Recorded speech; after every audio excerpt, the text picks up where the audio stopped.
Good morning students. Shri Bhagwan Das Todi PG college की online classes में आपका स्वागत है। अभी अपन फिजिक्स पढ़ेंगे। फिजिक्स का बीएससी पार्ट थर्ड। देखो students, BSc first year second year में जो पेपर पैटर्न था, जितने पेपर थे वही आपके बीएससी पार्ट थर्ड में होंगे। वही 3 पेपर होंगे। तीनों paper, first 33 number, second 33 number, fourth third वाला है 34 नंबर का पेपर। फिर वही एक 50 नंबर का प्रैक्टिकल। जो 4 यूनिट्स वहाँ पर होती थी वही 4 यूनिट यहाँ पर होगी। और एग्ज़ाम में आपके आने हैं 5 क्वेश्चन, वो आपको पता है। तो अभी अपन बीएससी पार्ट थर्ड में, अभी तक आपने BSc part first year second year में 3 पेपर पढ़े हैं। अब बीएससी थर्ड ईयर के अपन 3 पेपर है फिजिक्स के। तो आपके 3 पेपर हैं, वो हैं, पहले तीनों पेपर के नाम देख लेते हैं अपन। आपके जो फर्स्ट पेपर है वो है क्वांटम यांत्रिकी।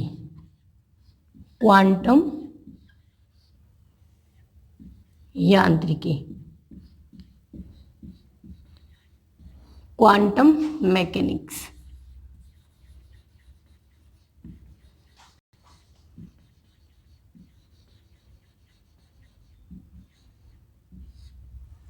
सेकंड पेपर है नाभिकीय एवं कण भौतिकी।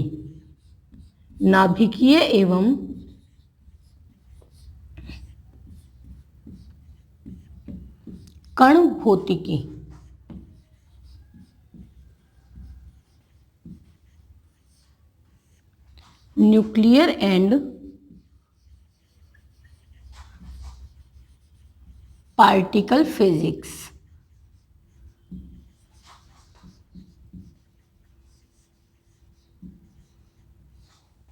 थर्ड पेपर है आपका ठोस अवस्था भौतिकी।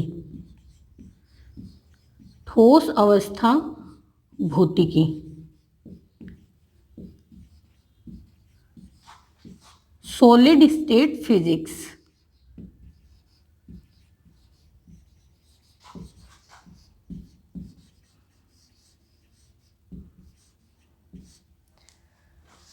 तीनों paper quantum, nuclear and solid state physics. अभी जो अपन स्टार्ट करेंगे वो है आपका nuclear and particle physics paper second. अभी अपन पढ़ेंगे नाभिकीय एवं कण भौतिकी। देखिए स्टूडेंट्स, ये जो पेपर है सेकंड, वो आपका थ्योरेटिकल प्लस एक्सपेरिमेंटल है। जैसे 4 यूनिट होगी तो 2 यूनिट में, फर्स्ट यूनिट में तो आपके नाभिक की साइज, शेप, इसकी प्रॉपर्टीज आएंगी। फिर सेकंड पेपर में भी क्वाड्रपोल मोमेंट वगैरह चलेगा। फिर थर्ड और फोर्थ वो पूरा एक्सपेरिमेंटली, डिटेक्टर्स एंड एसिलरेटर्स। तो सबसे पहले अपन इसमें यूनिट फर्स्ट स्टार्ट करेंगे। यूनिट फर्स्ट नाभिकीय एवं कण भौतिकी पढ़ रहे हैं अपन।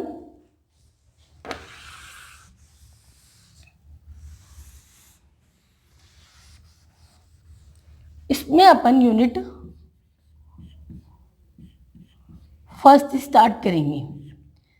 देखो, इसको अपन स्टार्ट करने से पहले कुछ बेसिक चीजें देखते हैं। जैसे नाभिकीय भौतिकी है तो पहले नाम आता है नाभिक। अब अपन ने अभी तक 11, 12, 8, 9 से स्टार्ट हो जाता है, अपने 6, 7 में ही आ जाता है कि नाभिक में क्या आता है। अपन सब जानते हैं कि नाभिक में प्रोटॉन और न्यूट्रॉन होते हैं। तो अपना क्वेश्चन आता है कि इलेक्ट्रॉन क्यों नहीं होते हैं नाभिक में? इलेक्ट्रॉन भी तो हो सकते हैं, वो भी पार्टिकल हैं।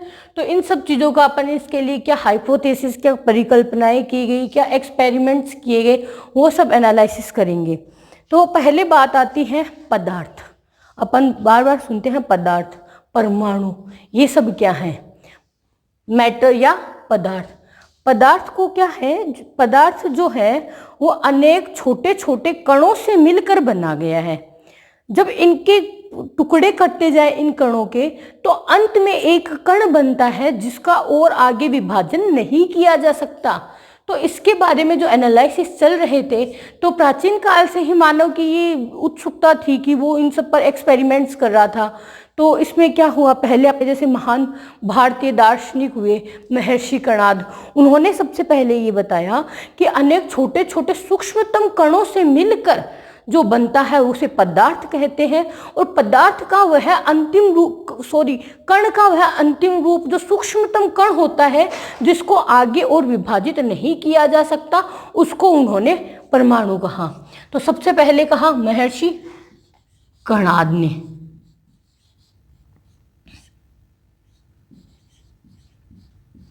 फिर एक भारतीय दार्शनिक आए, पकुधा का व्यायाम।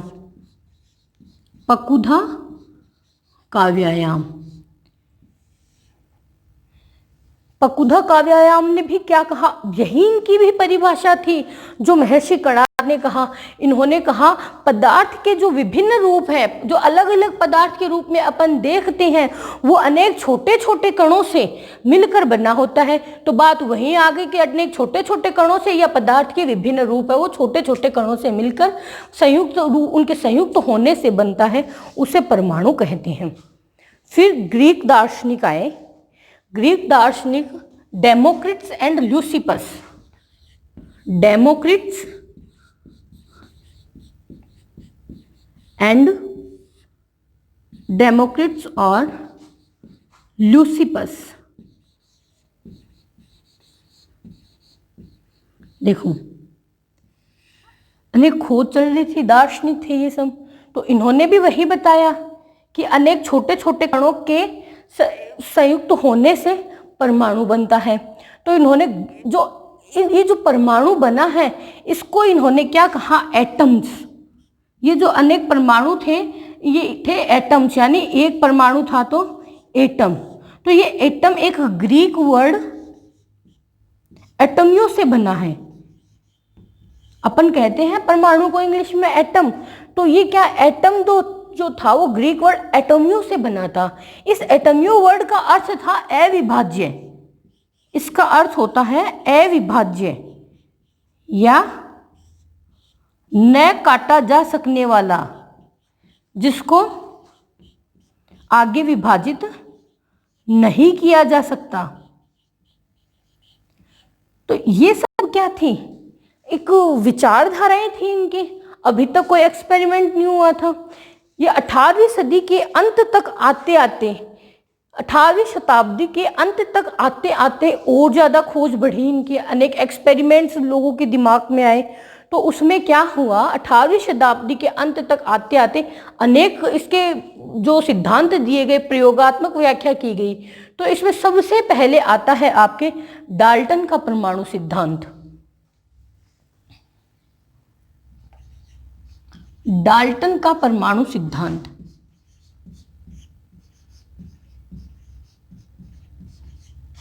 देखो जो डाल्टन का परमाणु सिद्धांत था, इन्होंने भी अपनी थ्योरी दी,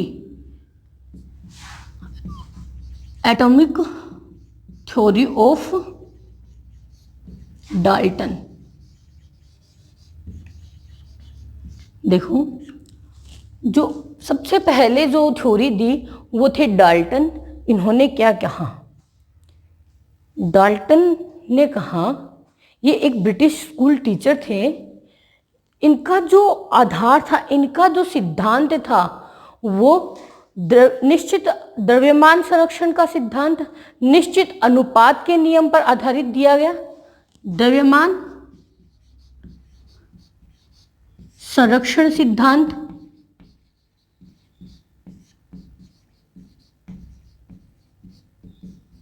निश्चित अनुपात नियम, निश्चित अनुपात नियम व रासायनिक संयोजन। रासायनिक संयोजन, डाल्टन ने जो अपना सिद्धांत दिया वो द्रव्यमान संरक्षण के सिद्धांत पर, निश्चित अनुपात नियम के आधार पर तथा रासायनिक संयोजन के नियम पर आधारित था। अब इन्होंने जो अपनी अभिग्रहित दिए, पोस्टुलेट्स दिए, वो क्या क्या थे, तो इन्होंने पहले तो कहा कि जो पदार्थ है वो अनेक छोटे छोटे सूक्ष्म कणों से मिलकर बना होता है, उसे हम परमाणु कहते हैं। पदार्थ अनेक छोटे छोटे सूक्ष्म कणों से मिलकर बना होता है, छोटे छोटे सूक्ष्म कणों से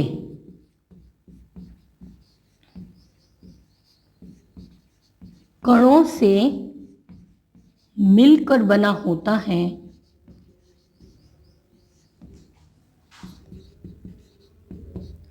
है पदार्थ। तो ये जो सूक्ष्म कण थे इन्हीं को क्या कहा?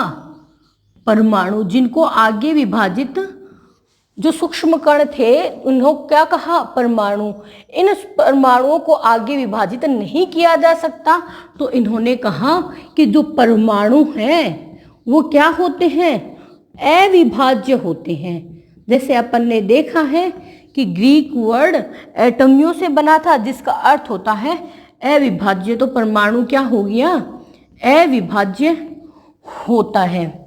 फिर इन्होंने कहा कि एक ही तत्व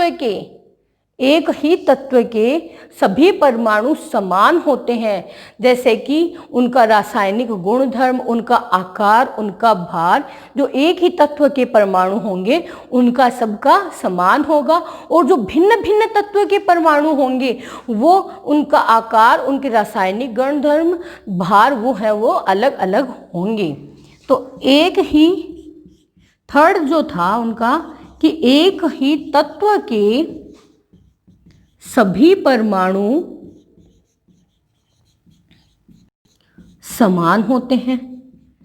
समान मतलब कि उनका आकार, भार, रासायनिक गुणधर्म, ये सब क्या होते हैं? समान होते हैं।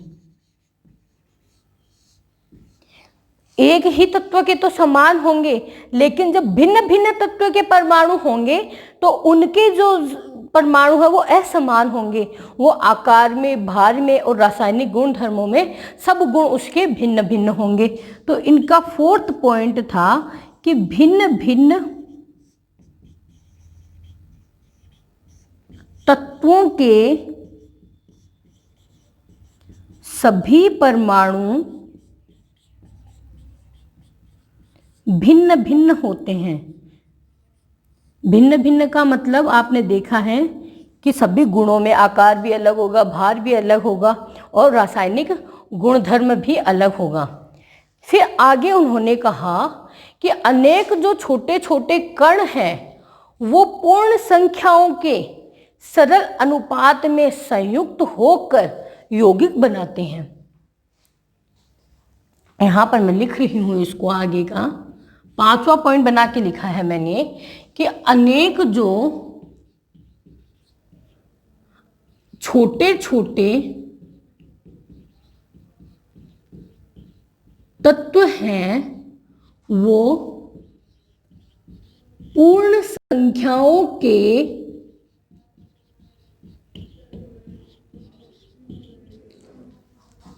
सरल अनुपात में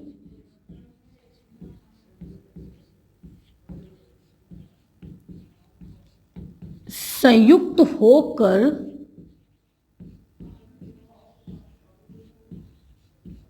यौगिक बनाते हैं।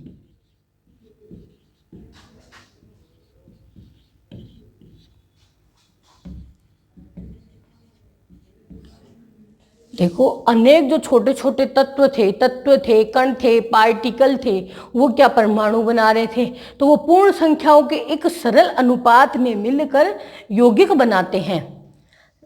अंतिम पॉइंट उनका था कि ये जो परमाणु होते हैं इनको किसी रासायनिक अभिक्रिया द्वारा हमेशा पुनर्व्यवस्थित ही किया जा सकता है। इनको कभी भी एक रासायनिक अभिक्रिया के द्वारा ना तो बनाया जा सकता है और न ही इनको नष्ट किया जा सकता है। तो अगला पॉइंट अपन देखते हैं इसमें।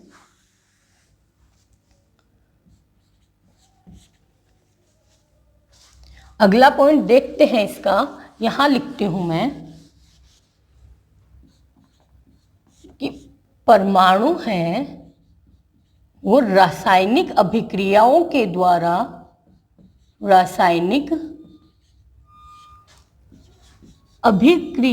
के द्वारा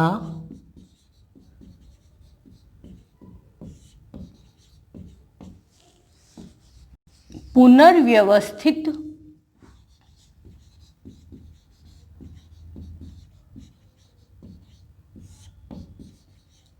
किए जाते हैं।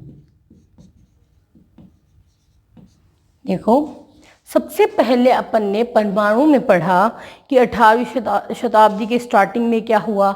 जो अपने भारतीय दार्शनिक थे उन्होंने क्या कहा, महर्षि कणाद आए, पकुधा का व्यायाम आए, जिन्होंने बताया कि अनेक छोटे छोटे सूक्ष्म कणों से मिलकर जो बनता है उसे पदार्थ कहते हैं। तो जो सूक्ष्मतम कण था उसको उन्होंने परमाणु कहा, जिसको और आगे विभाजित नहीं किया जा सकता। इसके बाद में अपन ने देखा कि ग्रीक दार्शनिक आए, ल्यूसिपस एंड डेमोक्रिटस, जिन्होंने भी यही बताया, परमाणु की परिभाषा दी, छोटा सूक्ष्म कण, और ग्रीक वर्ड एटमियो से बना है जिसको परमाणु कहते हैं, जिसका मतलब होता है अविभाज्य या न काटा जा सकने वाला। तो फिर आए डाल्टन का परमाणु सिद्धांत। फिर जो रिसर्च स्टार्ट हुए, अनेक सिद्धांत आए, अनेक मॉडल आए, तो उनमें सबसे पहले थे डाल्टन का परमाणु सिद्धांत। डाल्टन थे वो एक ब्रिटिश स्कूल टीचर थे। उन्होंने अपनी थ्योरी दी, उन्होंने अलग अलग पॉइंट्स में बताया, उन्होंने एनालिसिस किया, उन्होंने बताया कि छोटे छोटे सूक्ष्म कणों से मिलकर जो बना होता है वो पदार्थ होता है। जो छोटा सूक्ष्मतम कण परमाणु है। परमाणु क्या है, अविभाज्य है। एक ही तत्व के परमाणु होंगे, वो आकार में, भार में, रासायनिक गुणधर्म में समान होंगे, लेकिन भिन्न भिन्न तत्वों के सभी परमाणु आकार में, भार में, रासायनिक गुणधर्म में असमान होंगे। फिर उन्होंने बताया कि अनेक छोटे छोटे जो तत्व हैं वो पूर्ण संख्याओं के सरल अनुपात में संयुक्त होकर क्या बनाते हैं, यौगिक बनाते हैं। फिर अपन ने देखा कि परमाणु रासायनिक अभिक्रियाओं के द्वारा सिर्फ केवल पुनर्व्यवस्थित किए जाते हैं, मतलब रासायनिक अभिक्रिया के द्वारा परमाणु का ना तो निर्माण किया जा सकता है, ना ही इनको नष्ट किया जा सकता है। अब यहाँ तक की बात हुई तो डाल्टन का जो परमाणु सिद्धांत इन्होंने दिया, इसके अनुसार बहुत सी चीज़ों की व्याख्या नहीं भी की जा सकी, लेकिन जो अनेक रिसर्च, अनेक जो अन्वेषण, अनेक खोज चल रही थी, उनके लिए इनके कुछ कुछ पॉइंट्स जो थे वो एक नींव साबित हुए। तो इसको भी इन्होंने माना, लेकिन आगे इसकी संरचना के बारे में खोज आगे चालू रही। तो इसको कंटिन्यू रखते हुए आगे जो खोज चालू हुई, तो उसके बाद आते हैं जे थॉमसन का परमाणु सिद्धांत। ये जो डाल्टन का परमाणु सिद्धांत दिया था इन्होंने 1808 में, 1808 में। तो आगे अपन पढ़ेंगे अभी जे थॉमसन का परमाणु सिद्धांत। आप इनका स्क्रीनशॉट ले सकते हैं। आपको कहीं भी क्वेश्चन में ये नहीं पूछा जाएगा कि डाल्टन का परमाणु सिद्धांत लिखिए या उसकी व्याख्या कीजिए या जे थॉमसन का, लेकिन नाभिक कहाँ से आया है, नाभिक की खोज कैसे हुई है, जैसे रदरफोर्ड ने करी थी, तो अब अपने को पता तो होना चाहिए। जब न्यूक्लियर फिजिक्स नाम से ही पढ़ रहे हैं तो अपने को थोड़ा इनका नॉलेज होना चाहिए उसके लिए। तो आप इसका स्क्रीनशॉट ले सकते हैं। आगे अपन पढ़ते हैं जे थॉमसन का परमाणु सिद्धांत।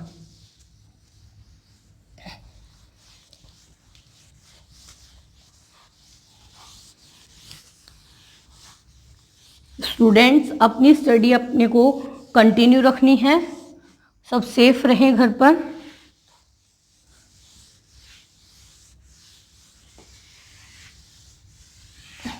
सेकंड पढ़ते हैं अपन,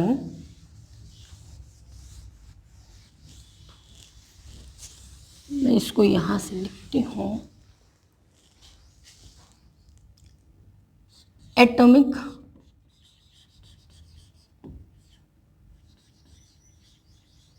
मॉडल ऑफ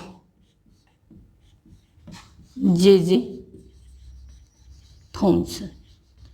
कई जगह थॉमसन को टॉमसन भी लिखा हुआ मिलेगा, तो उसमें आपको कंफ्यूज नहीं होना है। टॉमसन, थॉमसन, कईयों ने टॉमसन कहा है, कईयों ने थॉमसन कहा है। देखिए, जे थॉमसन का परमाणु सिद्धांत, परमाणु मॉडल। इन्होंने क्या बताया, देखो जब तक जे थॉमसन 1898 की बात है, डाल्टन का था 1808, इनका मॉडल आया उस टाइम तक 1898। इस टाइम तक हुआ क्या कि इलेक्ट्रॉन और प्रोटॉन की खोज की जा चुकी थी। इलेक्ट्रॉन और प्रोटॉन की आंतरिक संरचना के बारे में एनालिसिस चल रहा था, उसका रिसर्च चल रहा था। तो जे थॉमसन ने क्या कहा, जे थॉमसन ने कहा कि जो परमाणु है वो एक धनावेशित गोला है। परमाणु है वो एक धनावेशित गोला है, जिसका आकार भी उन्होंने बताया कि परमाणु है वो क्या है, एक 10⁻⁻10 मीटर के आकार का एक गोला है। ये लीजिए,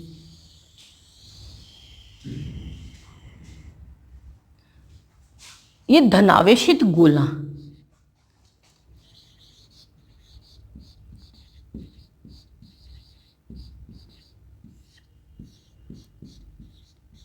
जिसका आकार इन्होंने बताया 10⁻⁻10 मीटर।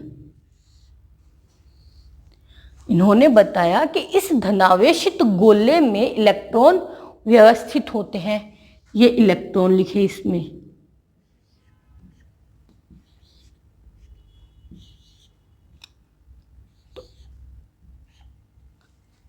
धनावेशित गोला, ये इलेक्ट्रॉन्स, और इन्होंने कहा कि ये जो परमाणु है वो क्या होता है, विद्युत रूप से उदासीन, वैद्युतीय रूप से उदासीन होता है। देखो स्टूडेंट्स, वैद्युतीय रूप से उदासीन होने का मतलब क्या है कि जितना धनावेश होगा उतना ही उसमें ऋणावेश, या जितना उसमें ऋणावेश होगा उतना ही बराबर धनावेश होगा। ये था इन्होंने जो एनालिसिस किया, इसकी इन्होंने स्पष्ट व्याख्या की। इनके इस मॉडल को प्लम पुडिंग मॉडल भी कहा जाता है। Plum pudding model. ये क्रिसमस केक की तरह था, जिसमें पुडिंग था। जो पुडिंग था वो किसको कहा गया, धनावेश को, और जो प्लम था वो कहा गया इलेक्ट्रॉन्स को।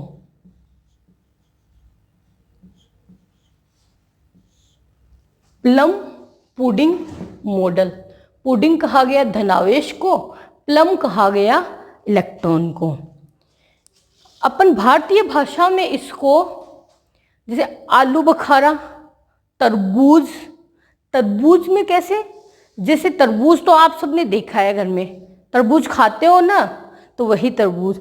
उस तरबूज में जो रेड वाला पार्ट होता है जिसको अपन क्या कहते हैं, गिरी, उसकी कहते हैं कि नहीं कहते हैं, वही गिरी। तो उस गिरी को तो इन्होंने क्या कहा, पुडिंग, जो धनावेश कह दो, और जो बीज बचे थे उसको इलेक्ट्रॉन कह दो। और सबसे अच्छा देखो, अभी लॉकडाउन चला था कोरोना की वजह से, तो कईयों के बर्थडे आए, एनिवर्सरीज आई, तो अपन केक बनाते थे। कईयों ने, क्यों, सबने बनाया है ना, किसी ने घर में सूजी का केक बनाया है, किसी ने बिस्किट्स का केक बनाया है। तो सूजी के केक में ऊपर जो ड्राई फ्रूट्स डाले थे, वो ड्राई फ्रूट्स तो क्या हो गए, इलेक्ट्रॉन हो गए, और जो सूजी थी वो क्या हो गई, धनावेश हो गई। वैसे ही केक में जो बिस्किट का ब्राउन वाला पार्ट था वो क्या हो गया, आपका धनावेश। और जो उसको डेकोरेट करने के लिए जेम्स वाली गोलियां लगाते थे कलर्ड वाली, वो क्या हो गई, उसकी इलेक्ट्रॉन। तो समझे, प्लम पुडिंग मॉडल मतलब ये धनावेशित गोला है, इसमें ये इलेक्ट्रॉन। अब इसको आप केक की तरह समझ सकते हो, आलू बुखारे की तरह समझ सकते हो, तरबूज की तरह भी इसको देख सकते हो। तो इन्होंने इसकी विद्युतीय रूप से उदासीन होने की स्पष्ट व्याख्या करी, लेकिन इन्होंने इलेक्ट्रॉन स्पेक्ट्रम की व्याख्या नहीं कर पाए, स्पेक्ट्रम की व्याख्या नहीं कर पाए।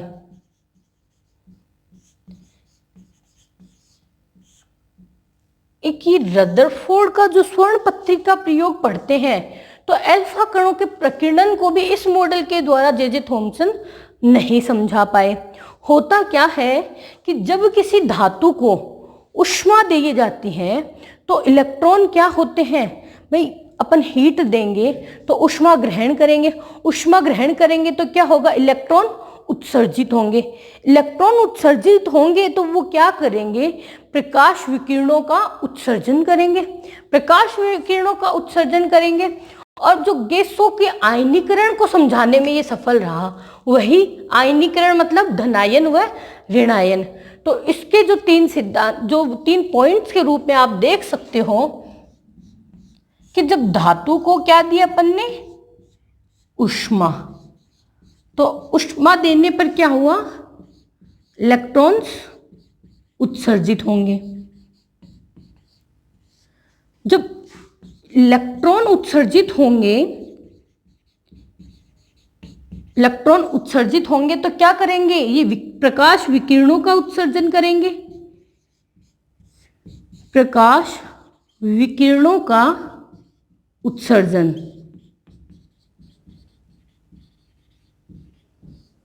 थर्ड क्या था, जे थॉमसन का जो मॉडल था वो गैसों के आयनीकरण को समझाने में सफल रहा।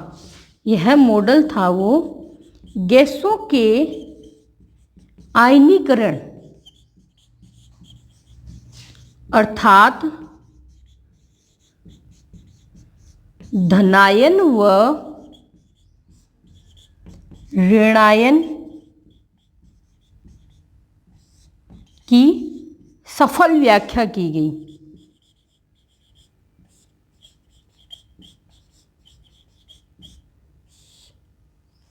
देखो, गैसों के आयनीकरण की, आयनन की जो थी उसकी भी सफल व्याख्या की गई। जो मेन था वो क्या था, इसकी जो कमी थी वो क्या थी कि ये अल्फा कणों के प्रकीर्णन को समझाने में असफल रहा। अल्फा कणों के प्रकीर्णन को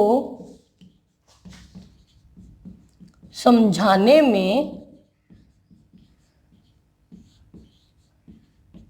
असफल रहा। अब देखो, इन्होंने अभी तक पहले डाल्टन आए थे, उन्होंने परमाणु की परिभाषा दी, एक तत्व के समान होंगे, दो भिन्न भिन्न तत्वों के असमान होंगे।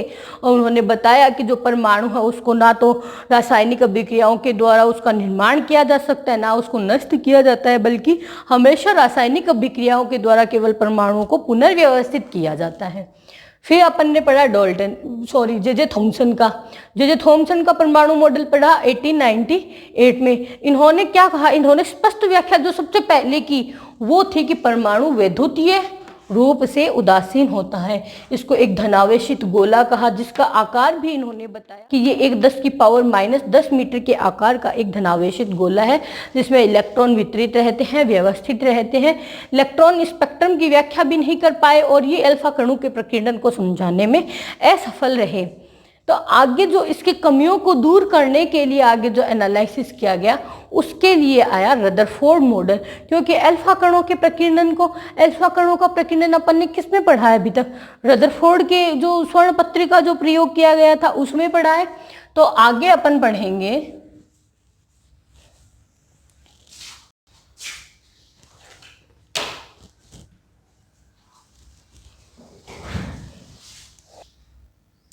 हाँ। तो स्टूडेंट्स, दो मॉडल अपन पढ़ चुके हैं कि परमाणु का अपन एनालिसिस कर रहे हैं। अब जो पढ़ेंगे, जो रदरफोर्ड ने खोज की थी किसकी, नाभिक की, तो उसका जो एनालिसिस है अपन रदरफोर्ड के प्रयोग में करेंगे। रदरफोर्ड का स्वर्ण पत्री प्रयोग,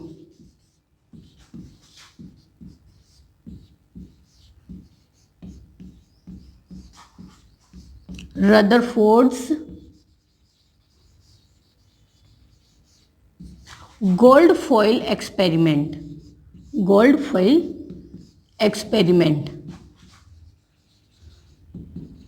रदरफोर्ड ने क्या किया कि जो ये जो थॉमसन का मॉडल था उसको 1909 में 1909 में उन्होंने उसको डिसअप्रूव कर दिया तो इन्होंने अपना एक्सपेरिमेंट दिया।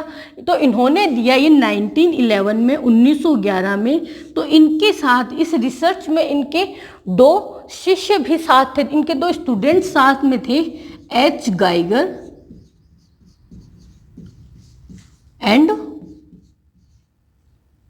मार्सडन। गाइगर और मार्सडन इनके 2 स्टूडेंट थे, वो इस प्रयोग में इनके साथ थे। तो आगे का अपन नेक्स्ट क्लासेस में करेंगे स्टूडेंट्स। Thank you.